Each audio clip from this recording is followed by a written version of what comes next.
A very good morning to all my dear students. As you know, we are doing chapter 2 of our book Contemporary World Politics, and the title of chapter is The End of Bipolarity, and today's topic is Consequences of Disintegration. We have studied in detail the causes of the disintegration of Soviet Union. Now, what is the impact of the USSR disintegration on the rest of the world? अब पूरी दुनिया पर Soviet संघ के विखंडन का क्या प्रभाव पड़ा, उसके क्या रिजल्ट्स थे, क्या इम्प्लीकेशंस थी, क्या रेपरकशंस थे, क्या कॉन्सिक्वेंसेस थे, क्या परिणाम थे, ये हम पढ़ेंगे. It had profound consequences for the world politics. Profound mean very deep, बहुत गहरे जो परिणाम रहे. सेकेंड वर्ल्ड बोलते हैं सोवियत यूनियन को, सेकेंड वर्ल्ड के कोलैप्स के, और उसके साथ साथ ईस्टर्न यूरोप जो कि सोवियत यूनियन के सैटेलाइट स्टेट्स थे, उनके अंदर भी जो कम्युनिज्म था, जिसको एक तरीके से सोशलिस्ट सिस्टम भी माना जा सकता है, वो भी कोलैप्स कर गया.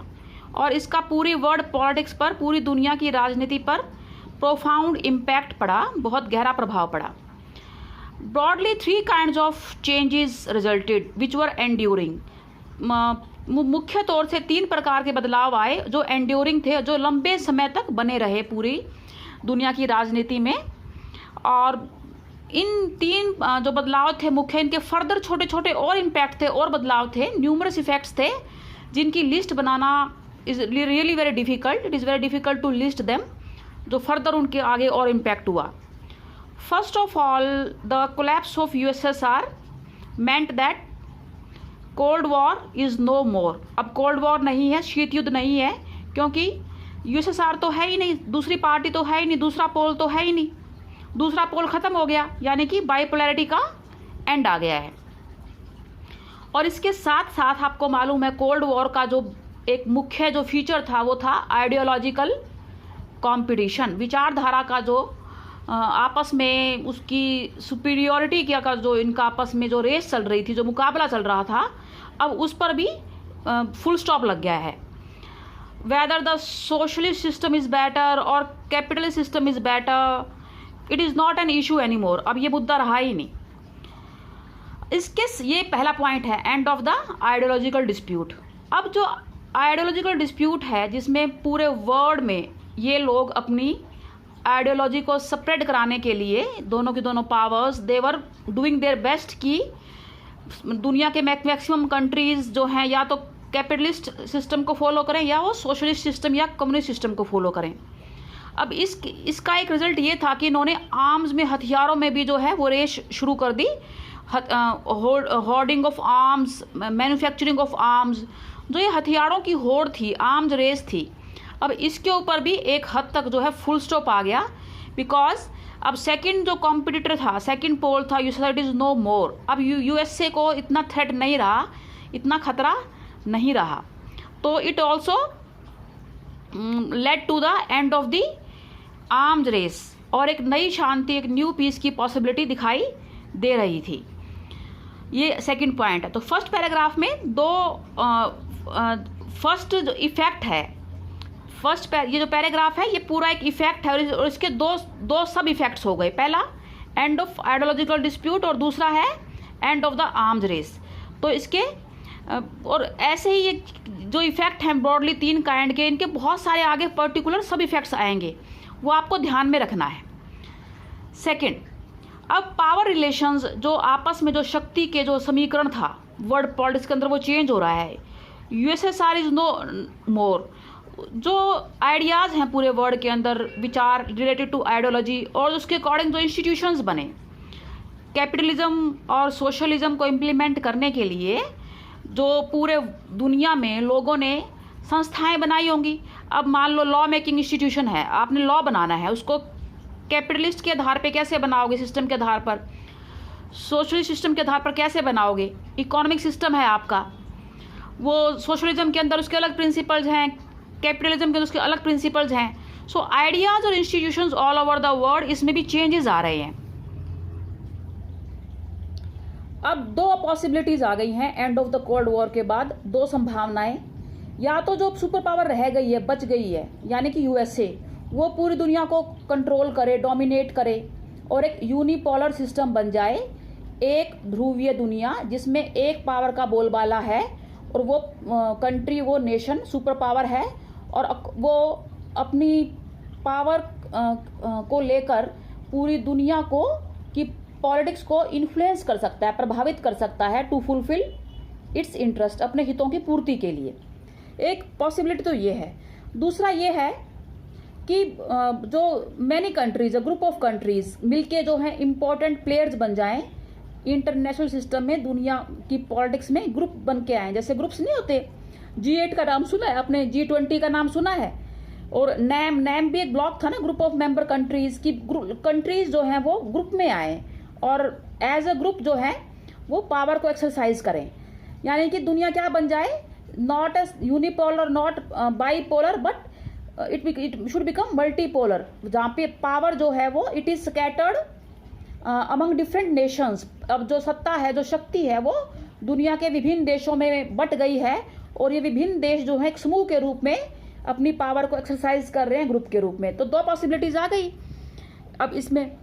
लेकिन एज इट टर्न्ड आउट, जैसा हुआ, इमीडिएट इफेक्ट है जो उसका एकदम से, जो तात्कालिक प्रभाव हुआ, जो एकदम से प्रभाव हुआ, the US became the sole super power.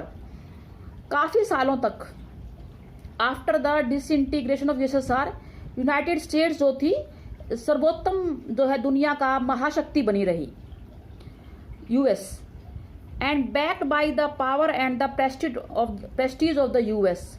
उन सालों में जो यूएस की जो शक्ति थी, जो उसका प्रेस्टीज, जो उसका सम्मान था पूरे वर्ल्ड में, capitalist economy became the dominant system. जो पूंजीवादी अर्थव्यवस्था है वो पूरी दुनिया के आर्थिक सिस्टम को, इकोनॉमिक सिस्टम को अंतर्राष्ट्रीय लेवल पर जो है डोमिनेट किया, उसका प्रभुत्व था, उसका बोलबाला था।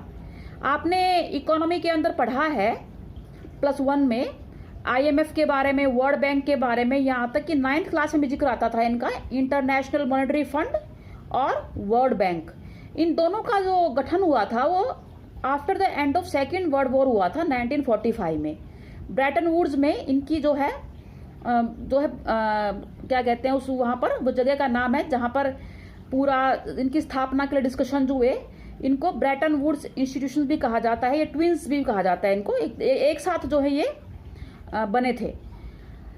उस टाइम तो इनका मेन तो ये था कि फंक्शन की जो यूरोप है, जो यूरोप डिस्ट्रॉय हो गया था सेकेंड वर्ल्ड वॉर के बाद, तो यूरोपियन इकोनॉमीज को दोबारा से रिकंस्ट्रक्ट करना है।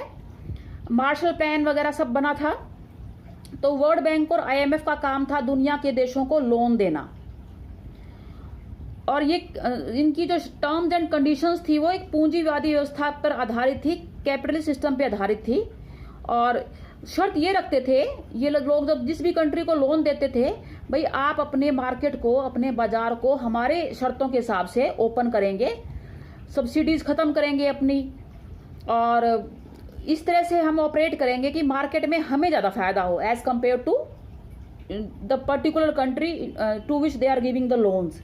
तो एक बहुत ही स्ट्रिक्ट टर्म्स एंड कंडीशंस पर ये लोग लोन देते थे और ये कहते थे भी आप अपनी इकोनॉमी का ट्रांजिशन करो, उसको चेंज करो, convert it to the capitalist economy, इसको पूंजीवादी अर्थव्यवस्था बनाओ। फिर पॉलिटिकली, अब राजनीतिक तौर से जो लिबरल डेमोक्रेसी है, जो उदारवादी लोकतंत्र है, ये बेस्ट तरीका बन गया to organise the political life, राजनीतिक जीवन को ऑर्गेनाइज करने का, कि लॉ जो बनेगा वो लिबरल डेमोक्रेसी के हिसाब से बनेगा। देखो, हर आइडिया के जो है ना 3 इम्प्लीकेशन होते हैं। उसका एक पॉलिटिकल इम्प्लीकेशन होता है, एक उसका इकोनॉमिक इम्प्लीकेशन होता है और एक उसका सोशल इम्प्लीकेशन होता है। तो ये जो कैपिटलिज्म है ये इकोनॉमिक आइडियोलॉजी है। कैपिटलिज्म जो है वो अर्थव्यवस्था को लेकर एक विचारधारा है। अब इसका जो पॉलिटिकल एस्पेक्ट है वो लिबरलिज्म है, उदारवाद। इंडिविजुअल इज सुप्रीम, इंडिविजुअल को फ्रीडम दो, कंपटीशन जो है वो बेसिस है मार्केट का, जो बेस्ट है, जो फिट है वही सर्वाइव करेगा। ये सब हम डिटेल में +1 में कर चुके हैं। तो पॉलिटिकली लिबरल डेमोक्रेसी बन गया best way to organise political life, और IMF और वर्ल्ड बैंक का काफी सालों तक रोल रहा। अब जो यूएस सोल सुपर पावर बना है ना, इसके ऊपर आपका एक चैप्टर है पूरा नेक्स्ट, वो जो कि इस बार डिलीट कर दिया, इस बार सिलेबस में नहीं है। उसको बोलते थे यूएस हेजेमनी, भाई यूएस का डोमिनेंस। लेकिन अब जो लेटली कुछ सालों से मल्टीपोलर वर्ल्ड है, अलग अलग ऑर्गेनाइजेशंस हैं, ASEAN, EU, alternative centres of power हैं, अब सत्ता का केंद्र जो है संगठन है, ग्रुप ऑफ कंट्रीज, तो वो चैप्टर ही हटा दिया। लेकिन कुछ सालों तक कोल्ड वॉर के एंड के बाद US was the sole super power, केवल एक महाशक्ति था संयुक्त राज्य अमेरिका। अब थर्ड इफेक्ट जो है उसका, सोवियत ब्लॉक का एंड हो गया है, तो उसके जो सैटेलाइट स्टेट्स हैं जो उसकी फिलॉसफी को फॉलो करते थे, सोशलिस्ट फिलॉसफी, कम्युनिस्ट फिलॉसफी को, अब वो क्या है इंडिपेंडेंट नेशंस के तौर पर सामने आ रहे हैं। 15 रिपब्लिक तो सोवियत ब्लॉक की आज़ाद हो गई थी, 15 नेशन तो वही हो गए थे। सेंट्रल एशियन रिपब्लिक थी उसके अंदर, उसमें बाल्टिक स्टेट्स थे, Lithuania, Estonia, Latvia, east European states थे, ये सारे के सारे आज़ाद हो गए हैं।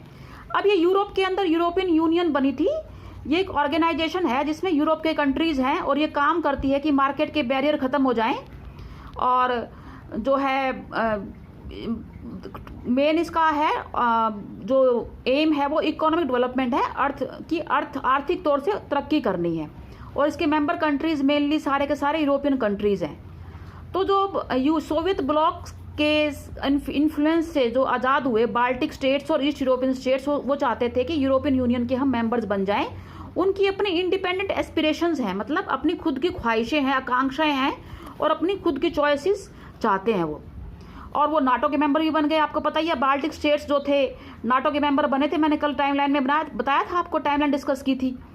तो सेंट्रल एशियन कंट्रीज़ थे, कजाकिस्तान, तुर्कमेनिस्तान, अजरबैजान और ये ताजिकिस्तान, ये क्या चाहते थे जो मध्य एशिया में है कि उनकी जो जोग्राफिकल लोकेशन है, जो भौगोलिक स्थिति है, इसका एडवांटेज करो, ट्रेड रूट्स में आते हैं, व्यापार के मार्ग पे उनकी लोकेशन, और रशिया के क्लोज भी हैं वो जोग्राफिकली, और वेस्ट के साथ भी वो अपने टाइज जो है वो एस्टैब्लिश करना चाहते हैं, जो स्थापित करना चाहते हैं। यूएस के साथ भी चाइना का जो राइज है ना, China was a real threat to USA and others, बाकी देशों के। तो सेंट्रल एशियन कंट्री जो थे वो डिप्लोमेटिकली, स्ट्रेटेजिकली जो चल रहे थे, पूरी दुनिया के देशों के साथ अपना रिलेशंस, जो मेजर पावर्स थी उनके साथ इंप्रूव करना चाहते थे, उनसे लिंक्स बनाना चाहते थे।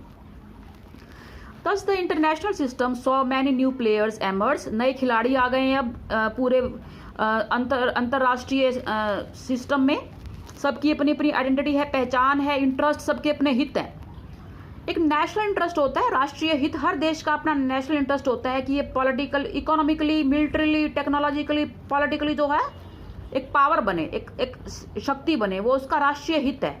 तो इन देशों के भी अपने अपने इंटरेस्ट हैं, राष्ट्रीय हित हैं, and economic and political difficulties, और इनकी आर्थिक और राजनीतिक समस्याएं भी थी। ये जो सोवियत ब्लॉक के जो 15 रिपब्लिक जो आज़ाद हुई थी ना, इनकी बहुत डिफिकल्टीज थी, पॉलिटिकली भी और इकोनॉमिकली भी। अब नेक्स्ट जो थीम होगी हमारी वो इन्हीं 15 रिपब्लिक्स की क्या डिफिकल्टीज रही हैं, ये डिस्कस करेंगे हम, और ये नेक्स्ट वीडियो में आई विल डिस्कस। तो in this video I have discussed in detail the impact of disintegration on the rest of the world, consequences क्या हैं यूएसएसआर के डिसइंटीग्रेशन के। So read it thoroughly and I am giving you certain question on the basis of it.